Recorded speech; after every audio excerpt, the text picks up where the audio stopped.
Yo, how's everybody doing? I hope you're doing good. This is Sleepy Drago, and I just wanted to talk about Stalker 2 in this video because it's my most anticipated game of the year. I've been excited for this game for a while now, and I really hope everyone can enjoy it as much as I will, and I know it's going to be a game of the year contender. I know it's going to be game of the year, like, for me anyway. This game looks like everything that I want from a video game. I just wanted to give you guys 4 reasons I'm really excited for Stalker 2 and I can't wait to play it. So, the first reason is the storytelling. You asked me about my good luck charm. Remember? It's an empty shell. The story of the first installment of the series, Shadow of Chernobyl, was super dope. It had a lot of mystery and themes of horror, which I think are essential in a great story. Most great stories that I like have horror themes in them. Silent Hill 2, Dead Space, those are primarily horror games, but most of the time, good stories are kind of scary. Witcher 3, some of that has elements of horror with the monsters. You can consider them to be horror, even though it's not really a horror game and you're not really scared most of the time while you're fighting the monsters. It still has a horror element. In Shadow of Chernobyl, you start off as a sole survivor of a death truck with a stalker tattoo who has lost his memory and has a mission to kill someone imprinted in his brain. Kill the Strelok. Some of my favorite stories include sleeper agents, so maybe I'm kind of biased, but I think that's a super badass first impression of a video game series. So I know that Stalker 2 will have an excellent story just based off of the first games, especially Shadow of Chernobyl. Shadow of Chernobyl is my favorite story out of all the stories that they tell with Clear Sky and Call of Pripyat. Even though Clear Sky is really good and it's a good prequel to Shadow of Chernobyl. And Call of Pripyat is interesting. It's just the main story wasn't as interesting as the first two. But the side quests in Call of Pripyat were very good. And I think that Stalker 2 is going to combine good storytelling with the main quest and good storytelling with the side quests. I can already tell by all the previews that we've seen and all the people's first impressions. I think that it's going to be really good when it comes to storytelling and really gripping the atmosphere with mystery, horror, wonder, sadness, all those good emotions, dude, that come with a great story. I just can't wait to experience all the gritty stories in the zone where everything isn't completely black and white. There's shades of gray. That makes a great story. The first thing that makes a great story is not being completely black and white, because as humans we are not just black and white, good and evil. Some people are, and that's a rare exception. But I think everything has shades of gray, and that makes a great human story that you can relate to and that you can fall in love with, that you can be immersed in, is when there's shades of gray and not just, oh, this guy's bad, this guy's good. The second reason is the choices that you can make. Not only will the storytelling be good, but Stalker 2 has RPG elements that will make you not experience the same story the exact same way. There are 3 or 4 different endings in Stalker 2. The developers said 4 at first, and then they said 3, and some interviews around the time that Gamescom 2024, so a few months ago, they said 3 or 4. There's probably a secret ending. So there's a couple of different endings in the game that will be an outcome of the choices that you made as the player, which I love games like that. I love RPGs. My favorite game is The Witcher 3, and that game has a lot of consequence for the different choices that you make with dialogue mostly. Stalker 2 is a little different. I don't know for a fact. I haven't played the game yet, but I'm pretty sure that it's going to be mostly your choices as a player that affect the story within the gameplay, and not your choices with dialogue options. Maybe it will have dialogue options that lead to different outcomes, but I think most of the cutscenes are just pre-done based on gameplay choices that you made, whether you chose to take this quest from this person rather than the other person, rather than you chose to pick this dialogue choice rather than this dialogue choice, if that makes sense. I like that Stalker is different in that way. I don't always like where games try to have these different branching dialogue options, because sometimes those branching dialogue options just lead to the same exact consequence or the same exact thing happening whether you pick one or the other. Kind of like Fallout 4 or even Cyberpunk, where it didn't really matter what choices you made in terms of dialogue. A lot of the time, it just came to the same result.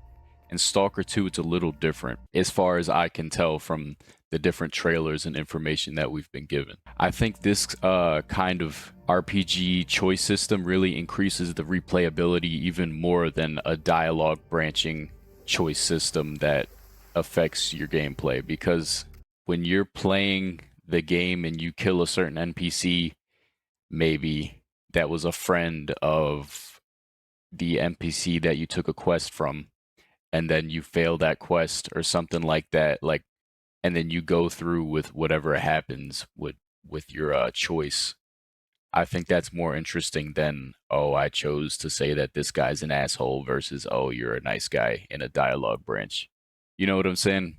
And this, all that kind of confirms that there's going to be different choices to me, is the fact that the different trailers kind of implied that different characters from like the same faction have different viewpoints and different outcomes to what might happen. For instance, in the Come to Me trailer, you'll see Faust arguing with Strider about the monolith and their views on the monolith, on how they should handle the ex monolith members and how everything should play out for those ex monolith members.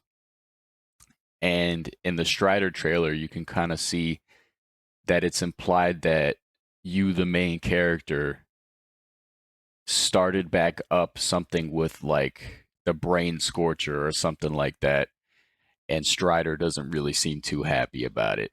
And I'm assuming that maybe that choice comes from you siding with Faust more, or maybe that choice comes from you siding with Circa because they're like the scientists doing experiments in the zone again. I'm not really sure, but it looks like you can really go into the supporting the monolith brainwashing if you really want to, as far as I saw, as far as it was implied in those cutscenes in those trailers, which I'm super interested in.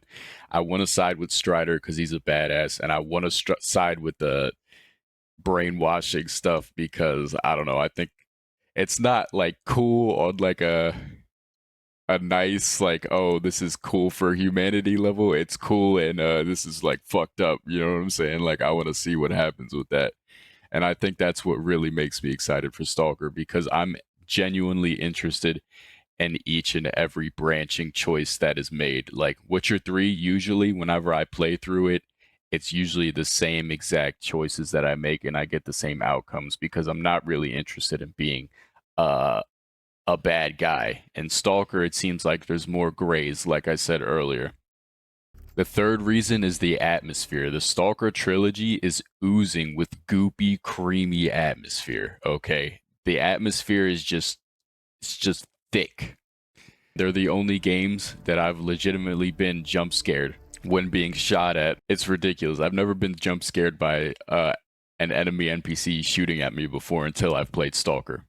The other thing that really immerses you in the atmosphere is the ambient noises, as you've seen in the different trailers that they released with the radio tunes and the Zatan trailer. They have a lot of ambient background noise in the Stalker series that just encapsulates you in the moment in what's happening. Nothing could be happening and you're on edge. Like, you're always on edge in this world because there's something howling in the distance, or you hear these guys that sound like they just got eaten up by a bloodsucker in the distance, or there's gunshots and there's fighting. Like, And I know they're going to expand on that in Stalker 2, and I just can't wait. I can't wait to be immersed in Stalker 2's world, because immersion above all else is the most important thing for me personally in a video game. And the fourth reason I'm really excited is the AI.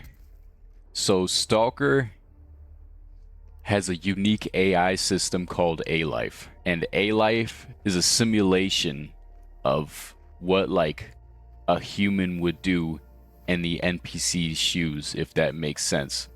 So the NPCs, like the human NPCs, will protect their territory from other factions. They'll get into gunfights with enemy factions. They'll fight mutants. They'll die by the mutants. You'll see their bodies. You'll just see random bodies when you're walking along, or you'll just see random mutants dead, or you'll see stalkers looting corpses.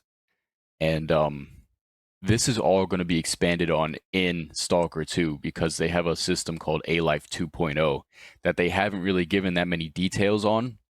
But there were two details that stuck out to me with the people who got to preview the game a few weeks ago, where there was a player who had been given a quest. I think, I'm not sure if it was Squint, but let's just say there was an NPC that they had to find. They find him in this area. The NPC tells you to go and do a certain task. You go out to do the task, but while you're out doing the task, the quest failed, or it gives you a notification that you have to do something else in that quest because the NPC had died while you were gone.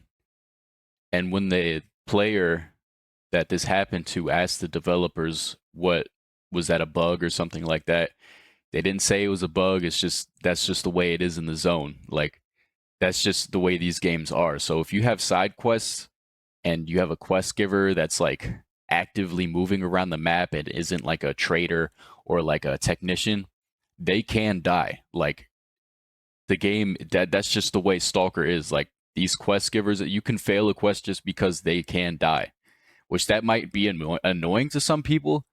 I don't really think it's annoying. I think it's more immersive, and it brings more dynamic gameplay, because no two gameplay playthroughs are going to be the same because of that. And the second thing with A-Life 2.0 that they gave that was kind of like a little detail was the fact that there was a quest giver that was an NPC, and this dude did the quest, but while he was doing the quest, he looted a body, one of the other NPCs that had died. But that quest giver was friends with that certain NPC, and then they didn't give you a reward, or the quest failed. I'm not sure which one it was. I think it was they didn't give you a reward after doing the quest because you had looted their friend's corpse. I think that's extremely impressive and immersive, that the NPCs will recognize who their friends are. If you could seriously tell me that that isn't dope, like that is like the most, one of the most unique things you've heard in a video game. Because usually in like a game like Fallout, you could just, if you're with the Brotherhood of Steel or something, and one of their friends die, and you just loot their corpse, they're like, whatever, like no reaction whatsoever. But in Stalker, let's say there's a loner and another loner, and they're traveling together. One of them gives you a quest to go get something. You come back, that quest giver is still alive, but that loner he was traveling with is dead. You loot the corpse. The quest giver's like, "What the fuck? You don't get a reward now because you just looted my dead friend's corpse." You know what I'm saying? They don't want you defiling their friends' corpses. I think that's super dope. I think that's super interesting, and I can't wait to experience that. Like, I can't wait to see how my gameplay choices, not even like dialogue choices like I was saying earlier, just the way I play the game affects how NPCs treat me. But this also, this A-Life system affects the combat as well.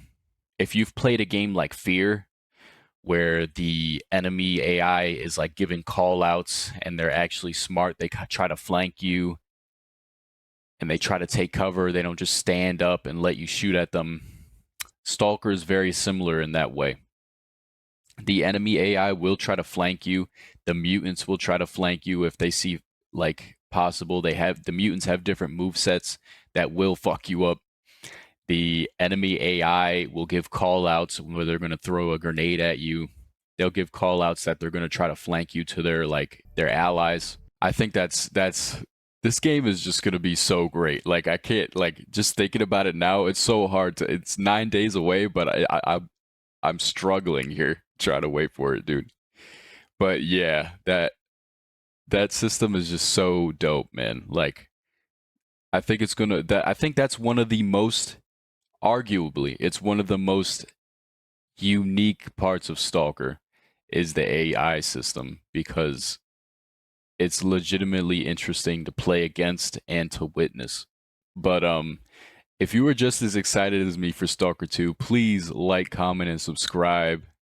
I appreciate you guys. I'm going to be making a ton of content on Stalker 2.